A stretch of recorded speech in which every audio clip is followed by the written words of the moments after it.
2a is equal to 3b is equal to 4c எனில் a is to b is to c is equal to என்னன்னு கேக்குறாங்க. Ratio and ப்ரொபோர்ஷன்ல இந்த மாடல்ல some கேட்டாங்களா? First a உடைய value find பண்ண, a கிட்ட இருக்க வேல்யூ விட்டுட்டு b யும் c யும் மல்டிப்ளை பண்ணோம். இப்போ b கிட்ட என்ன இருக்கு 3, c கிட்ட 4. b உடைய வேல்யூ ஃபைண்ட் பண்ண, b கிட்ட இருக்க வேல்யூ விட்டு a கிட்ட இருக்க வேல்யூ c கிட்ட இருக்க வேல்யூ மல்டிப்ளை பண்ணோம். ஸோ a கிட்ட 2, c கிட்ட 4.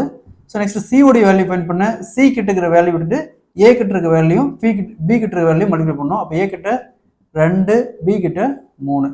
ஸோ இதுக்கு மேலே சிம்பிளை பண்ண முடியுமான்னு பார்க்கணும். இங்கே 2ஆல் கேன்சல் பண்ணலாம், இங்கே 2ஆல் கேன்சல் பண்ணலாம், இங்கே கேன்சல் பண்ணால் 2.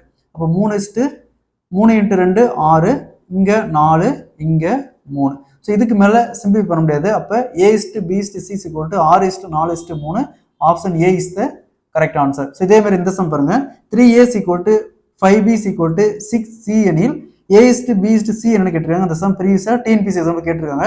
இந்த சம்மை சால்வ் பண்ணி ஆன்சரை கமெண்ட்ல போடுங்க. ஸோ அதே மாதிரி நம்ம சேனலை சப்ஸ்கிரைப் பண்ணாதீங்க, சப்ஸ்கிரைப் பண்ணி ஃபாலோ பண்ணிக்கோங்க.